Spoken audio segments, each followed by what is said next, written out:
Good, good, happy Tuesday morning, March 26th, 2019. I'm Riley King, and welcome to the Riley King Newscast, right here on the Riley King Network. Let's begin. First up, cooking class helps cancer survivors spice up healthy diet. Let's take a listen to the video from WMUR News 9.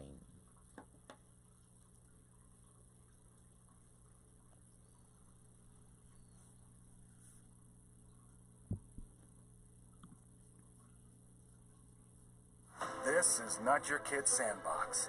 This is the place that brings your backyard dreams to life, with thousands of landscape. A special cooking class at Dartmouth Hitchcock in Lebanon is helping cancer survivors build a healthy diet without sacrificing flavor. The program walks survivors and their caretakers through healthy, nutrient-rich recipes. The class instructor says just because it's healthy doesn't mean it can't taste great, too. If we can make it comforting and make it delicious and actually help them to nourish themselves, they'll fare better in the long run. I think it's kind of mandatory for people to learn more about their own body and their health. The class is free for survivors and those who help care for them. And really a good idea, not just for cancer survivors, but for all of us to learn how to eat healthier and not sacrifice that flavor. Yeah, healthy is the key, right? That's right, it's the key. Okay, and there you go on that video and that report.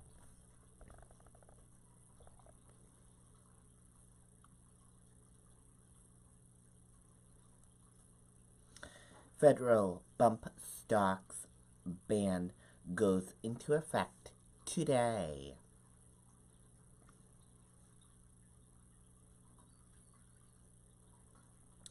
Let's take a listen to the video from WMUR News 9.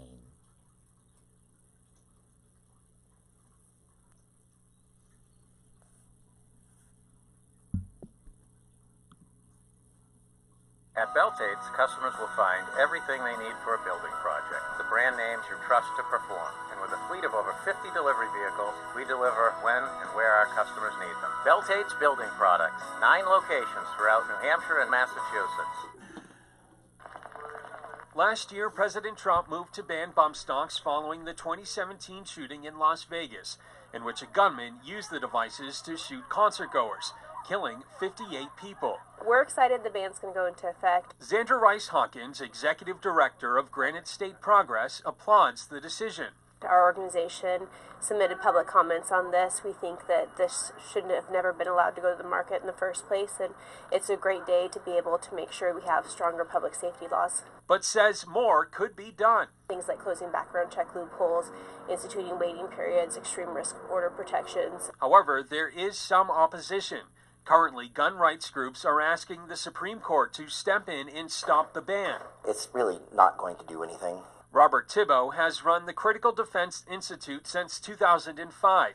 He teaches classes on firearms training, but doesn't sell firearms or bump stocks. He calls the ban a feel-good regulation. I don't think it's really going to affect the majority of the gun owners, other than it's another thing that they're taking away.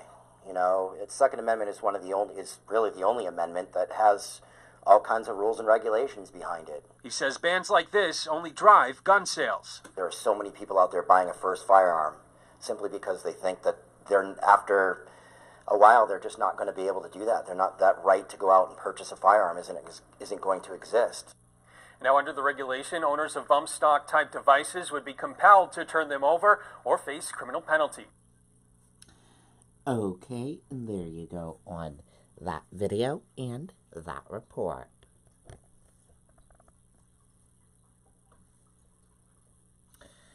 Pelham Police. Oranges, cardboard filled with nails left in road.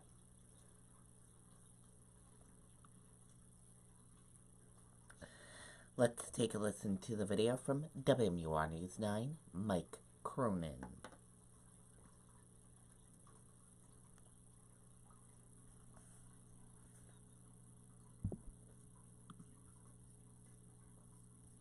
This is not your kid's sandbox. This is the place that brings your backyard dreams to life.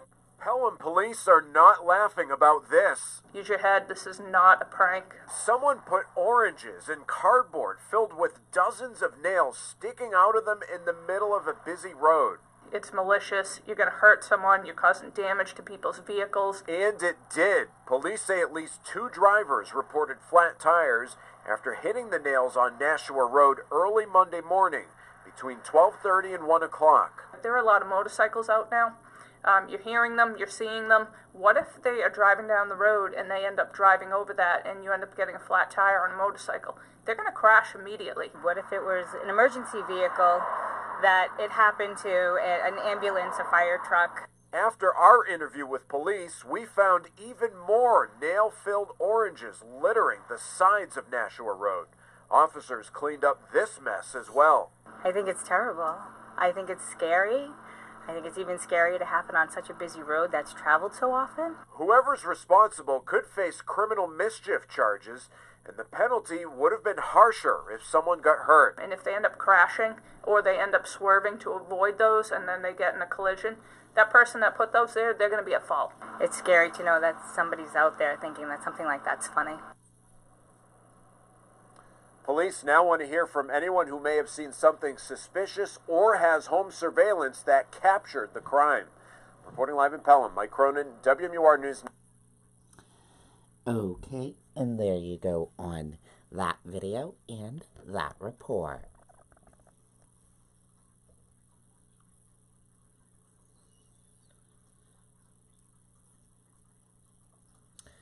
Witnesses help trooper apprehend driver after multi-car crash, police say.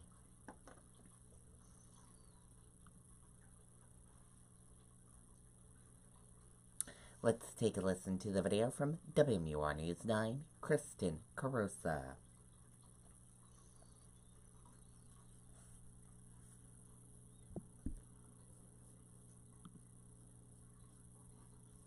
This is not your kid's sandbox. This is the place that brings your backyard dreams to life.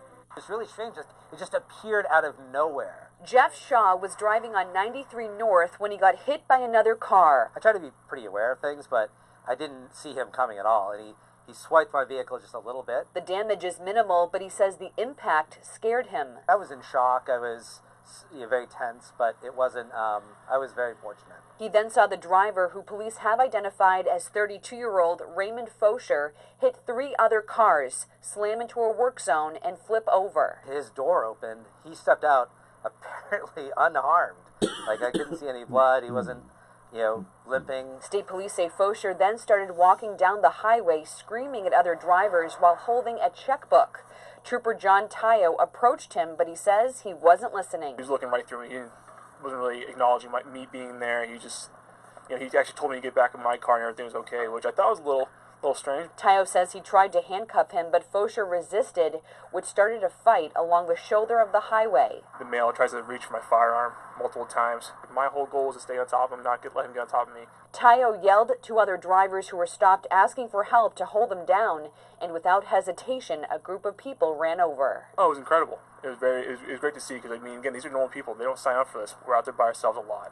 So to have that, that help from the public, New Hampshire, all motorists, it's very reassuring. Now, state police do tell us that Fosher is in custody tonight, pending a mental health evaluation. We're live along 93 North in Londonderry. Kristen Carosa, WMUR News 9. Okay, and there you go on that video and that report.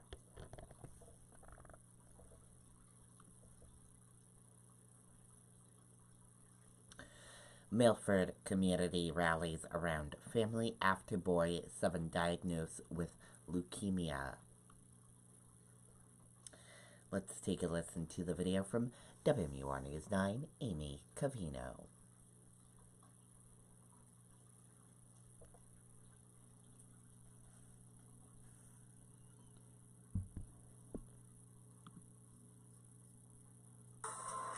For 10 years, New England homeowners have trusted Century Roofing.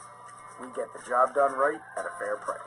Call today to arrange a free estimate and to reserve a spot for your 2019 roof replacement. Century Roofing, we've got you covered. All right, come on, little man, let me see it. Woo! Go, Noah! Go, Noah! Go, Noah! Noah's hair is thinning. His bones are brittle. He's been at Children's Hospital in Boston for over a month. And this fight is just beginning. It's devastating. It just, it's like the rug gets pulled out from under you. Noah is a first grader here at Jocks Memorial Elementary School in Milford. It was just before February vacation when he went to the nurse's office. He had a fever. It just felt a little bit different that day. He had a swollen lymph node, which he hasn't had before. By the next day, the school had the awful news. The cancer was back. As a mom, it's hard to see. As a nurse, I feel like, is there something we missed? But I know there's not. But mostly I just felt so bad for that family. Have to go through this again so soon.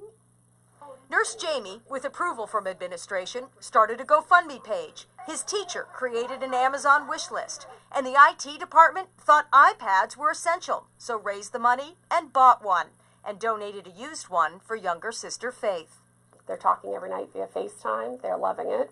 On April 3rd at Hampshire Hills, the entire community is rallying around this family for a benefit night, silent auction, raffles, and a no-fooling opportunity for people to save a life.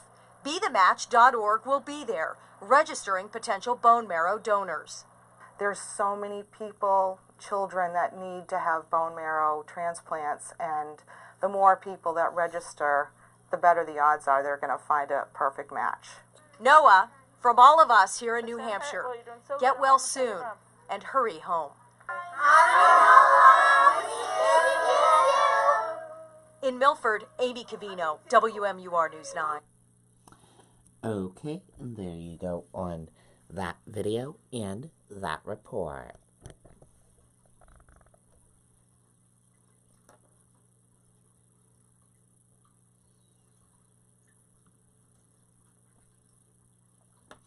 Claremont native set to compete in Hollywood Week on American Idol. Let's take a listen to that video from WMUR News 9, Mike Cherry.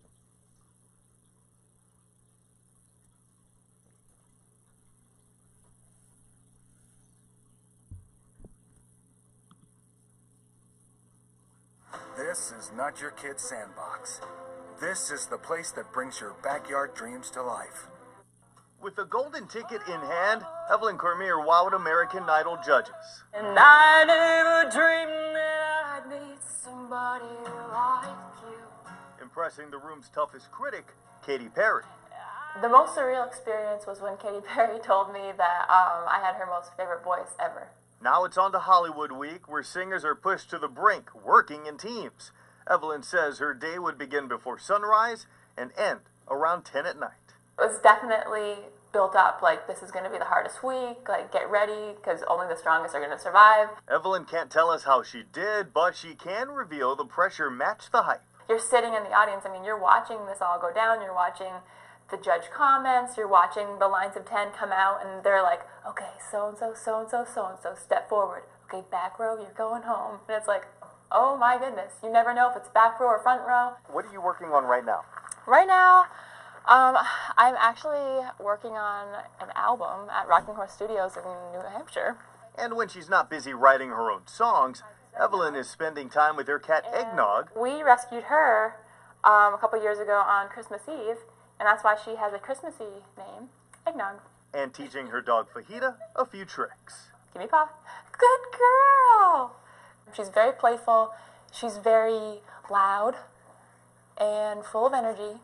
I guess that sums her up in a nutshell, but she's beautiful. As if balancing family life with perfecting her dream wasn't enough. I also work part-time at a private school teaching music and French, so my life is like full of music all the time. Okay, and there you go on that video and that report. Very cool indeed. And if you missed American Idol, you can just go to ABC Network to watch it, or If you have Hulu or online streaming devices, you can watch it on demand.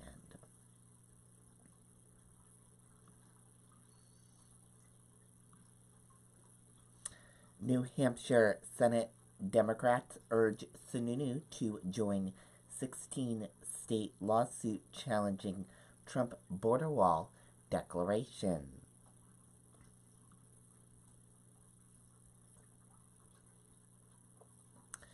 Let's take a listen to the video from WMUR News 9.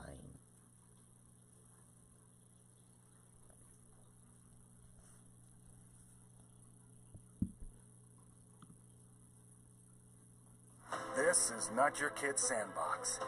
This is the place that brings your backyard dreams to life. Several New Hampshire state senators are asking Governor Sununu to direct the state's attorney general to join a multi-state lawsuit challenging President Trump's emergency declaration to fund a border wall. That declaration could potentially take funds from the $224 million slated for Portsmouth Naval Shipyard improvements. Several state senators say that would hurt not only the shipyard, but also national security for years to come. Senate Democrats are going to stand up for New Hampshire. It's time to fight back, fight for New Hampshire businesses, and for our shipyard. Governor Sununu responding tonight saying the federal delegation failed to come to an agreement with the president that would have ensured the continuation of funding for these important projects in the first place. They knew the risks when they took that position, and I joined the people of New Hampshire in calling on them to find a funding solution that both secures our borders and continues funding for these critical projects. Okay. There you go on that video and that report.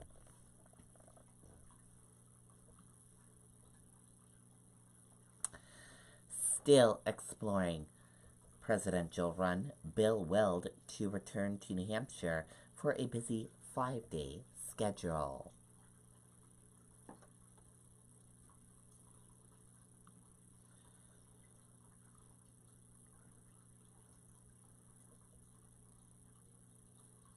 Republican former Massachusetts governor to take down Concord Walk with Senate RNC member Dupree. As former Massachusetts Governor William Weld continues to explore a candidacy president, he will return to New Hampshire this week with a 5-day busy schedule planned. Weld met with privately in Concord on Monday with New Hampshire Republican National Committee man Steve Dupree. Following the meeting, the two held a news conference with Dupree and then will accompany Weld on a downtown walk. Dupree has been critical of President Donald Trump for recent blasting the late Senator John McCain, whom Dupree was a close advisor and friend to. But Dupree said Trump's criticism of McCain had nothing to do with his agreement to meet with Weld at Revelstock Coffee and then walk along Main Street in Concord with him, greeting voters. Weld will be in the state Monday, Tuesday, and Wednesday and Thursday of this week, then return on Sunday, March 31st, to attend a house party hosted by former state Republican Chair Fergus Sullivan, a frequent Trump critic. Sullivan home in Dover. Weld began his schedule Monday morning and early afternoon by conducting local and national radio interviews, followed a 2:30 p.m. by a private meeting with Dupree at Revelstock Coffee, and then their downtown walk in Concord. Weld is scheduled to meet with Governor Chris Sununu at the State House at 9 a.m. today. He will then participate at 10 a.m. today in a round-table discussion with officials of New Hampshire Coalition of Domestic and Sexual Violence to be held at One Eagle Square, Concord. Survivors of domestic and sexual violence will also be part of the discussion. On Wednesday, he will have another local radio interview before traveling to Stratham for a private lunch with former New Hampshire House Speaker Douglas Scarman Jr. and former State Rep Stella Scarman. Also Wednesday, he will visit WMUR to tape an installment of the station's Conversation with a Candidate series to be aired Thursday at 7 p.m. Weld on Thursday will have a private lunchtime meeting with former State Senate Nancy Stellins of Hampton before touring and meeting with employees of the Turbacum and manufacturing firm in Barrington. At 1:30 p.m., the tour will conduct by company founder Marion Norhair and senior members of management. Weld will then return to the state on March 31st for the Sullen House Party. Sources close to Weld says he is expected to announce his decision on whether to become a candidate within the next month. Dupree, meanwhile, said his decision to meet with Weld and accompany him on a downtown walk was not promoted by Trump's comments about McCain. He recalled that when he chaired the New Hampshire GOP in 2000, he spent time with many Republican presidential candidates from George W. Bush and McCain to Steve Forbes, Alan Keyes, and Gary Burr, introducing them to the Granite State. Dupree also said his decision to spend time with Weld on Monday is not an endorsement. Dupree said that while the Republican National Committee can take sides in a constricted national race, we don't do it in New Hampshire. It's our bylaws, and it's one of the reasons we keep the primary first.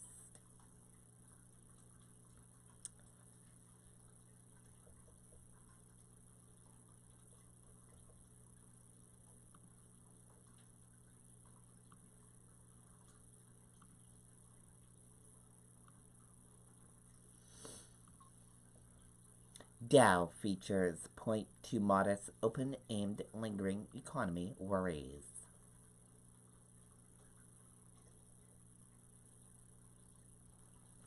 U.S. stocks indexes were marginally higher Tuesday morning as economic fears remain in investors' mindset. Trump lawyer talks potential presidential pardons, tax returns, and NY pardons.